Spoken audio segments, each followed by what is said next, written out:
बंधु नमस्कार। तो कुंभ राशि वालों, कैसे हैं आप लोग? उम्मीद करते हैं महामाई माँ बगलामुखी की कृपा और आशीर्वाद से बहुत अच्छे होंगे, कुशल मंगल होंगे।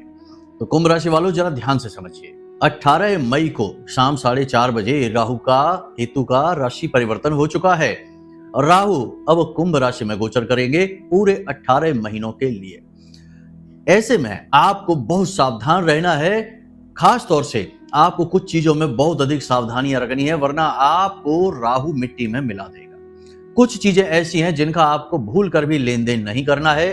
कुछ जीवन में परिवर्तन करने हैं और राहु के बारे में सारा ज्ञान, सारी समझ अपने पास बैठा लेनी है। याद रखना कि कुंडली में सबसे शक्तिशाली ग्रहों में से एक राहु को कहा जाता है। और ज्योतिष में एक बहुत ही मशहूर कहावत भी है, पहले भी हम आपको बता चुके हैं इस विषय में, कि जिसको राहु मारे उसे फिर कोई न तारे, और जिसको राहु तारे उसे फिर कोई न मारे। मतलब कि राहु जीवन में बड़े बड़े परिवर्तन, अचानक से आने वाले परिवर्तनों के लिए उत्तरदायी होता है।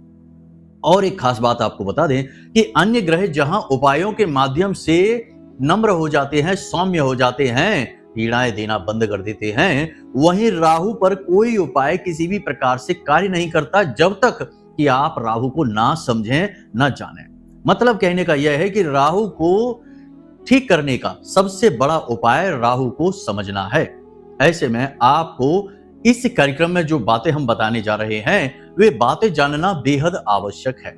इन बातों को जानने के बाद न केवल राहु के प्रति आपकी समझ कई गुना अधिक बढ़ जाएगी, बल्कि आप यह भी जान जाएंगे कि किस प्रकार राहु को आप अपने उपायों से, आचरणों से और व्यक्तिगत जीवन में होने वाली गतिविधियों के माध्यम से नियंत्रित कर सकते हैं। और एक बार यदि आपने राहु को नियंत्रित करना सीख लिया, उसके जो चरित्र है, उसका जो गुण है, उसे समझकर अपने जीवन में उसे उतारना सीख लिया, तो निश्चित तौर पर राहु आपको तारेगा। और एक बार राहु जिसको तारे उसे फिर कोई ना मारे। याद रखना, मतलब कि आज का यह जो कार्यक्रम है, यह आपके जीवन के लिए मील का पत्थर साबित होने वाला है। इस कार्यक्रम को जो अंत तक देखेगा 100% वह राहु से तो दुखी नहीं रहेगा, इस बात की हम गारंटी देते हैं। और ना केवल वह राहु से लाभ लेगा, बल्कि अब तक चली आ रही जो भी कठिनाइयां हैं, परेशानियां हैं, दुख तकलीफ हैं और ऐसे संकट और कष्ट हैं जिनसे छुटकारा मिलने का कोई मार्ग ही नहीं दिखाई दे रहा है, उनसे बाहर निकलने का रास्ता मिलेगा। क्योंकि राहु एक ऐसा ग्रह है जो यदि अपनी पर आ जाए तो फिर किसी की भी नहीं सुनता है, कोई भी इसके आड़े नहीं आ सकता है। राहु ग्रहों के राजा सूर्य को भी ग्रहण लगा सकता है, तो आप समझ सकते हैं कि कितनी अधिक शक्ति है इस ग्रह में। तो इसे समझना बेहद आवश्यक है। यह आपके जीवन की किस्मत की चाबी बन सकता है। जरूरी बात यहां पर यह है कि जिन लोगों का राहु खराब होता है, उनका सबसे पहला लक्षण ही यही होता है। वैसे तो बहुत सारे लक्षण होते हैं, हम सभी आगे बताने वाले हैं, लेकिन सबसे बड़ा और पहला लक्षण ही यही होता है कि उनके अंदर धैर्य की बेहद कमी हो जाती है। कहीं भी उनका मन कुछ मिनट और सेकंडों से ज्यादा टिकता ही नहीं है। इसीलिए आपने देखा होगा कि आज के समय में लोग कितने व्याकुल होते जा रहे हैं, क्योंकि राहु का प्रभाव दिन प्रतिदिन बढ़ता चला जा रहा है। यह कलयुग है, राहु का युग है। ऐसे में जो धैर्यवान हैं, जो ध्यान देते हैं चीजों पर और समझते हैं चीजों की गहराइयों को और उन्हें जीवन में उतारते हैं, उनका तो राहु ठीक रहता है, उन्हें उन्नति भी प्राप्त होती है। लेकिन ज्यादातर लोग केवल भटक ही रहे हैं। इसीलिए आप देखेंगे कि लोगों का ध्यान केंद्रित कितने कम समय के लिए होने लगा। जहां लोग पहले पुराने जमाने में घंटों बैठकर पंडालों में कथाएं और प्रवचन सुना करते थे, वहां आज के समय में लोग एक एक मिनट की रील भी पूरी नहीं देख पा रहे हैं, उसे भी बीच में छोड़ दे रहे हैं, क्योंकि लोगों का जो ध्यान केंद्रित करने की क्षमता है वह लगभग समाप्त होती जा रही है। राहु बिगड़ता जा रहा है। तो आपको इस गुण को भी, राहु के इस गुण को भी समझना होगा और अपने ध्यान केंद्रित करने की शक्ति को बढ़ाना होगा। जब भी कोई बात ठीक समझ में आती है, अच्छी लगती है, रुक कर वहां समय दीजिए और उसे सुनिए। जैसे इस कार्यक्रम में हम आपसे कह रहे हैं कि यहाँ जो बातें हम आपको बताने जा रहे हैं, उन्हें हल्के में मत लेना। ये बातें आपके जीवन को बदल सकती हैं, समय और काल के अनुरूप हैं। और आपने आज से इस कार्यक्रम को देखकर बताई गई बातों को जीवन में उतारना शुरू कर दिया, तो आने वाला एक महीना यह आने वाले 6 महीने आपके जीवन के क्रांतिकारी महीने और दिवस साबित होने वाले हैं। इस बात की हम गारंटी दे दें। लेकिन अब ऐसे में भी बहुत सारे लोग इन बातों को सुनकर भी हिम्मत हार जाएंगे और बीच में ही छोड़कर चले जाएंगे, क्योंकि उनका राहु खराब हो चुका है, स्थिर नहीं होने देगा।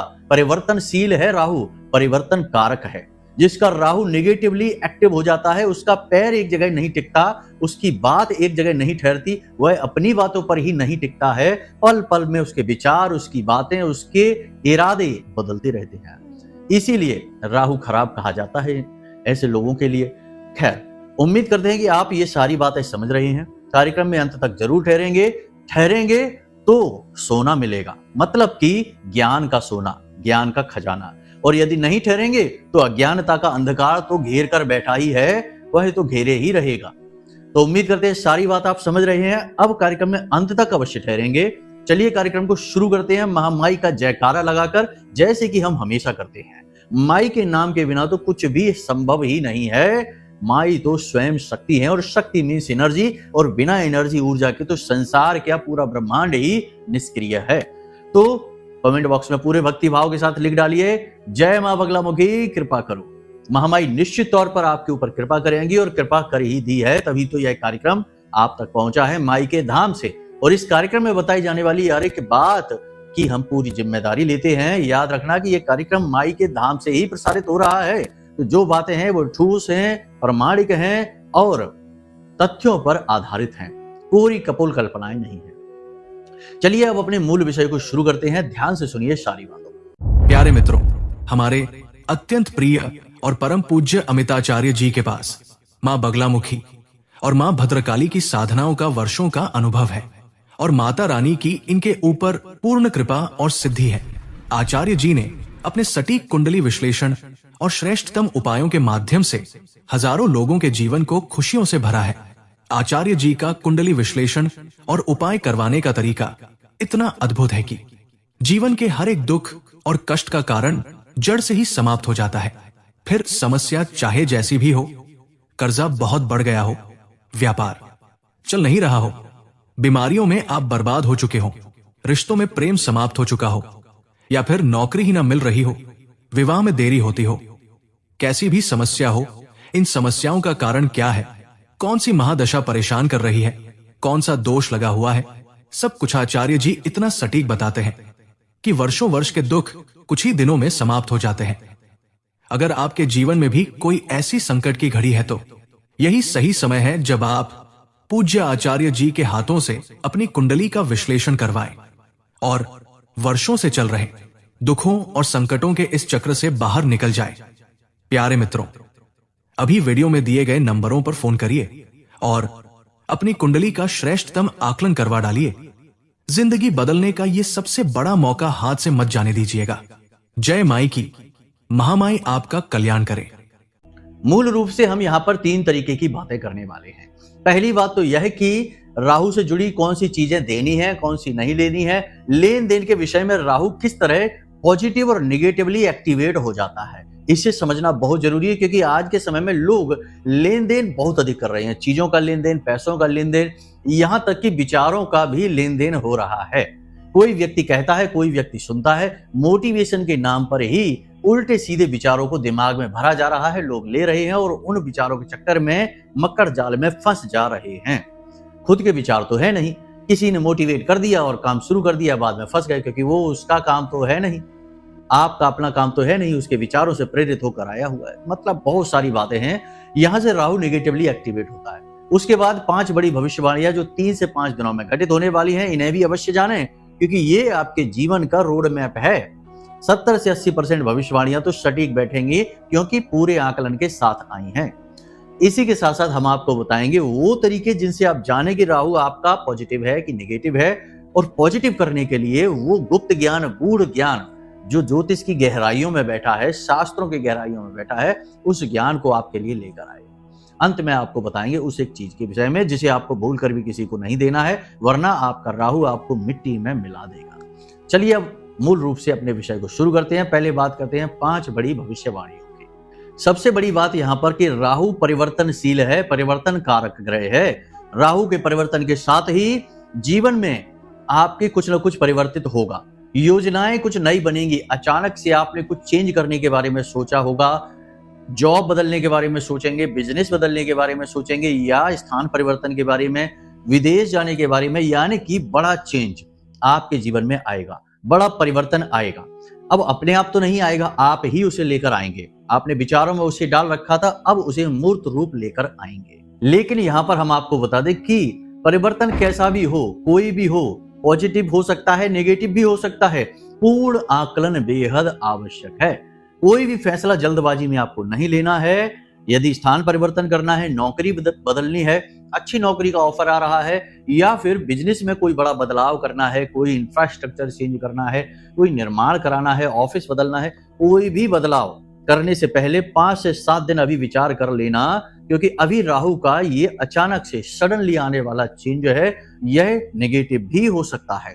आने वाले 10 से 15 दिनों में पता चलेगा कि राहु आपके लिए जो परिवर्तित राहु का जो राशि परिवर्तन हुआ है वह आपके लिए पॉजिटिव होने वाला है या नेगेटिव।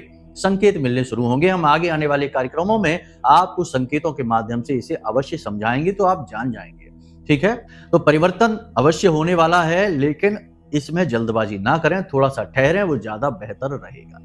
दूसरी भविष्यवाणी की किसी प्रकार की नेगेटिव गतिविधि आपके जीवन में घटित होने वाली है, जैसे कि घूस रिश्वत लेने का अवसर मिलेगा, आपको कोई गलत कार्य करने का अवसर मिलेगा, जुआ शराब सट्टेबाजी, तमाम तरीके के गलत कार्य होते हैं। अब हम क्या बता दें, सारे आप समझते हैं, दुनियादारी आप अच्छी तरह से जानते हैं। गलत कार्यों में रुचि बढ़ेगी, कुछ लोग ऐसे आपसे जुड़ेंगे जो गलत कार्यों में इन्वॉल्व होंगे और वे लोग आपको प्रेरित करेंगे किसी गलत कार्य को करने के लिए।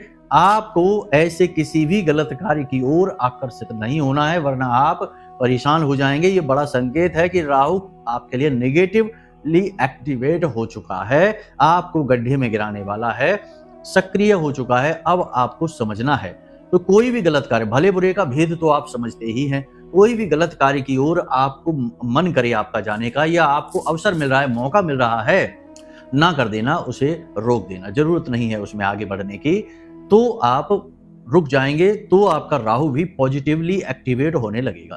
देखो, राहु एक एनर्जी है, अगर वो नेगेटिव, पहले तो वह नेगेटिव ही रहती है क्योंकि वह राक्षस है, तो नेगेटिवली पहले एक्टिव होगा, लेकिन आपने यदि उसे थाम लिया, समझ लिया, अपने बुद्धि विवेक का प्रयोग कर लिया, तो वह फिर एक्टिवेट तो होगा, लेकिन नेगेटिव नहीं, पॉजिटिवली, तो आपको रंक से राजा बनाएगा। तो ये चीजें समझने की होती हैं, इसी को मार्गदर्शन कहते हैं। तो ये सारी बात आपने समझ ली। अब एक खास बात, किसी प्रकार की यात्रा का योग बन रहा है, आप किसी यात्रा पर जा सकते हैं, बिजनेस की भी ट्रिप हो सकती है, व्यक्तिगत भी हो सकती है और धार्मिक भी हो सकती है। यात्रा चाहे जैसी भी हो, आपके लिए कष्टदायी रहेगी, हाजमा आपका खराब हो जाएगा और पेट में किसी प्रकार की तकलीफ, इन्फेक्शन भी हो सकता है। बेहतरी यही रहेगी कि उल्टा सीधा खान पान ना करें, खाने पीने के लिए स्वास्थ्यवर्धक चीजों का ही चुनाव करें, और यात्रा में काम के दौरान थोड़ा अपनी सेहत का भी ख्याल अवश्य रखें। व्यावसायिक यात्रा होने की संभावना सबसे अधिक है।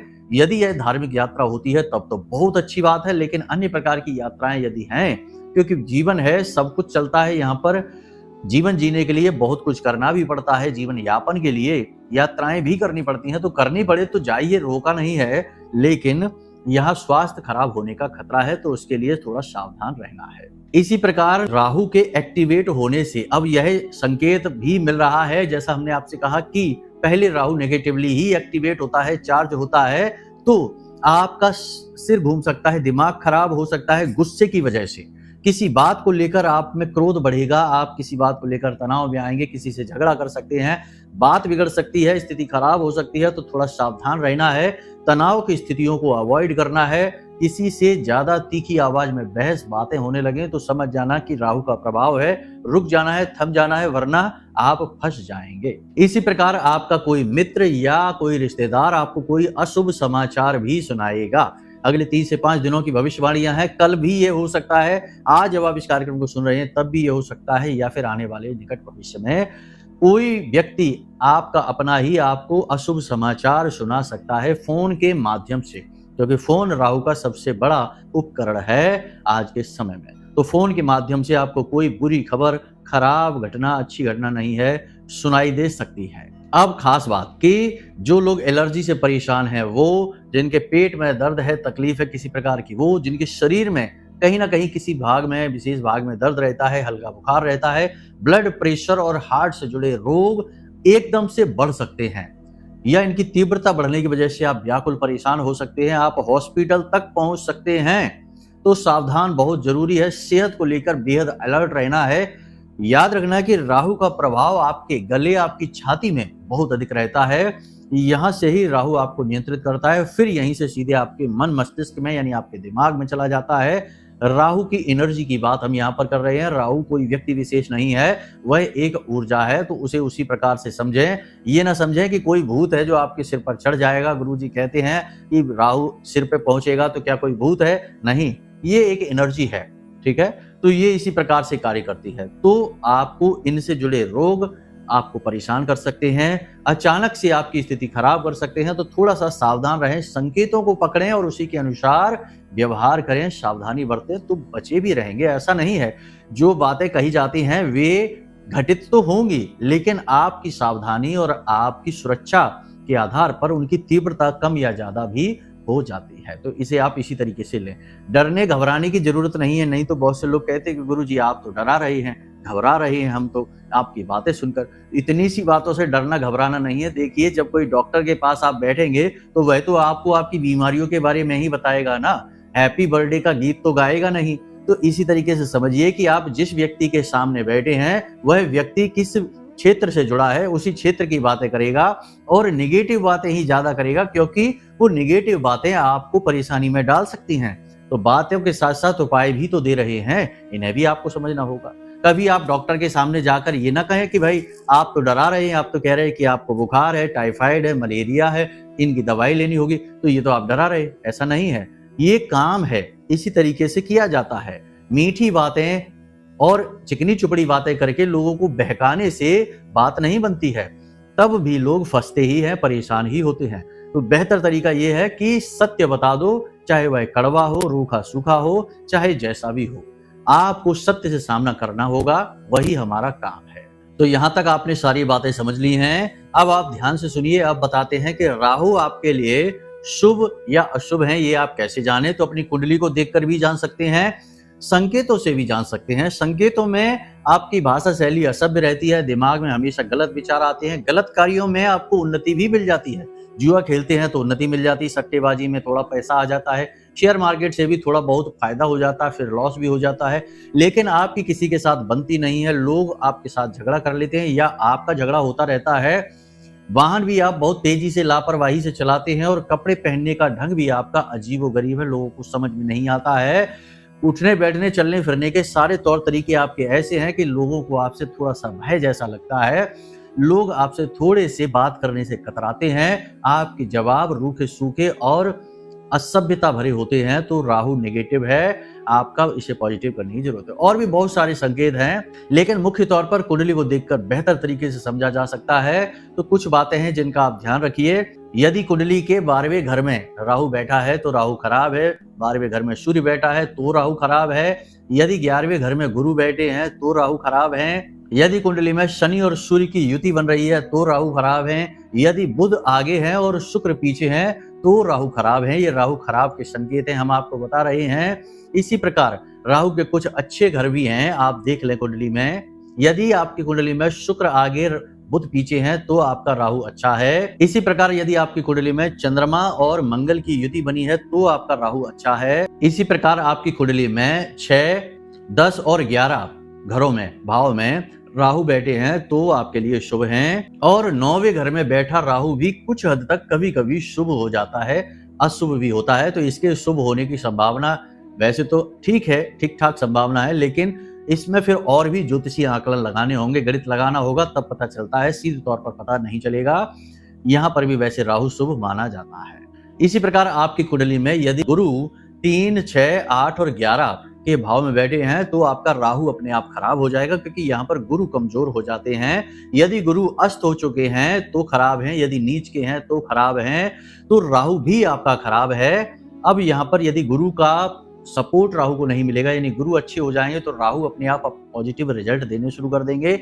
गुरु का सपोर्ट मिलना बहुत जरूरी है। यदि गुरु का सपोर्ट नहीं मिल रहा है तो राहु आपका वीक है। अब राहु को स्ट्रॉन्ग करने की जरूरत है। राहु को स्ट्रॉन्ग करने के लिए, मजबूत बनाने के लिए, पॉजिटिव करने के लिए सबसे पहली चीज ये है कि आपको काले और नीले रंग के वस्त्रों से दूरी बनानी होगी। इन वस्त्रों को आपको अपने पास नहीं रखना है। काले नीले रंग की चीजों को किसी से मुफ्त में लेना भी नहीं है। इलेक्ट्रॉनिक सामान, मशीनी सामान किसी से यूं ही नहीं लेना है। किसी और का वाहन, किसी और का मोबाइल भी प्रयोग नहीं करना है, छूना भी नहीं है, दूर रहना है। साथ ही किसी के भी घर जाएं तो उसके घर में यूं ही अंदर ना घुस जाएं। मतलब कि ऐसा होता है दोस्त यारों में कि बिना पूछे ही दरवाजा खुला है तो हिम्मत बढ़ जाती है, क्योंकि रिश्ता ही गहरा होता है तो अंदर घुस जाते हैं। ये बहुत गलत है। इससे राहु नेगेटिवली एक्टिवेट हो जाता है, क्योंकि घर के मुख्य दरवाजे पर जो दहलीज है वहां राहु का वास माना जाता है।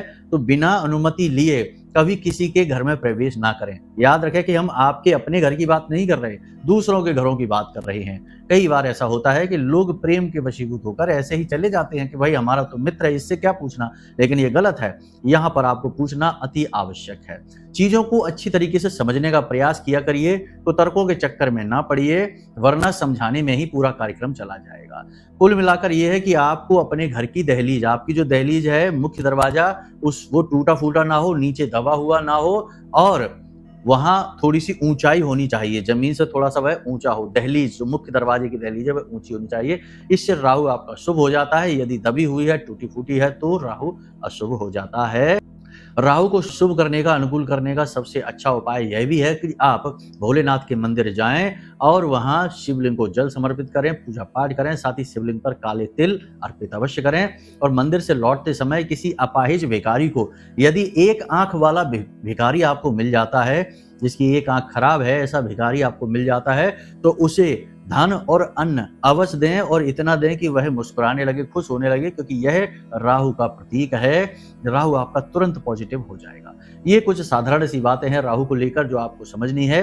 अब बात करते हैं एक चीज जो किसी को नहीं देनी है। सबसे बड़ी बात कि राहु का गुरु से सीधा नाता होता है। यदि गुरु आपका निगेटिव हो जाएगा तो राहु आपको कभी शुभ फल नहीं दे सकता है। इसलिए धर्म ग्रंथ, क्योंकि आज के समय में लोग गीता जी है, रामायण जी है, या फिर और भी तमाम तरीके की धार्मिक किताबें या कोई भी किताब, हम तो यही कहेंगे कि कभी किसी को कोई भी किताब गिफ्ट में, उपहार में ना दें। इससे आपका गुरु तो नेगेटिव हो ही जाता है। मतलब कि गुरु की शक्ति तो कमजोर होती ही है। किताबों का सीधा संबंध राहु से भी है, क्योंकि किताबें जो हैं, चाहे धार्मिक हो चाहे साधारण हो, वे माता सरस्वती का प्रतीक है, और राहु की देवी, आराध्य देवी माता सरस्वती हैं। तो भूल कर भी अगले 5 से 7 दिनों में या कभी भी कोई भी किताब या पेन किसी को यूं ही गिफ्ट में, उपहार में, मुफ्त में यूं ही प्रयोग के लिए नहीं देना है। देना भी है तो तुरंत उसे वापस भी ले लेना है। इस चीज को आपको ध्यान रखना है हमेशा। तो आपका राहु हमेशा पॉजिटिव रहेगा। यदि आपने ये गलती कर दी और अभी राहु ने राशि परिवर्तन भी किया है, तो हो सकता है कि राहु आपको पूरी तरह से नेगेटिवली एक्टिवेट होकर परेशान करना शुरू कर दे। फिर जब तक आप अपनी परेशानी को समझेंगे, जानेंगे, तब तक हो सकता है कि बहुत सारा नुकसान भी हो जाए, बहुत ज्यादा देर भी हो जाए। फिर उपाय भी धीमे धीमे कार्य करेंगे, समय लग जाता है इन चीजों में।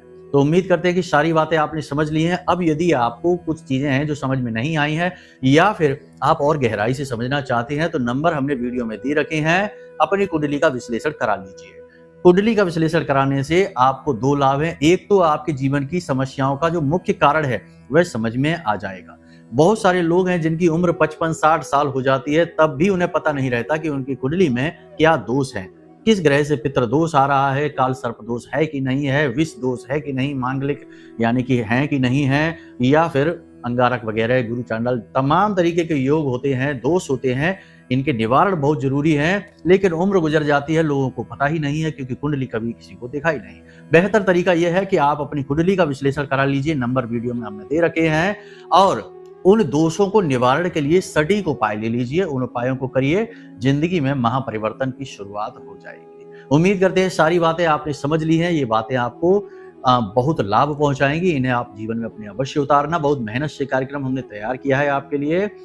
आपको महामाई की कृपा भी पहुंचेगी। तो चलिए बंधु, आज के इस कार्यक्रम को यही विराम देते हैं। हमेशा हंसते रहिए, मुस्कुराते रहिए, सकारात्मक रहिए। महामाई पर अपनी आस्था विश्वास जरूर बनाकर रखिए, क्योंकि आपका उद्धार तो वहीं से होना है। प्रेम से बोलिए जय माई की। हमारे प्रिय और परम पूज्य आचार्य जी ने अपनी साधनाओं के अनुभवों पर आधारित शक्तिशाली उपाय और क्रियाओं के माध्यम से हजारों लोगों के जीवन को पूरी तरह से बदला है। आचार्य जी के द्वारा बताया गया हर एक उपाय इतना सटीक और कारगर होता है कि जो भी इसे पूरे भाव के साथ कर लेता है उसे साक्षात महामाई की कृपा और आशीर्वाद प्राप्त हो जाती है। इसलिए निसंकोच इन उपायों को पूरे भाव के साथ करिए, आपका कल्याण होगा। जय माई की।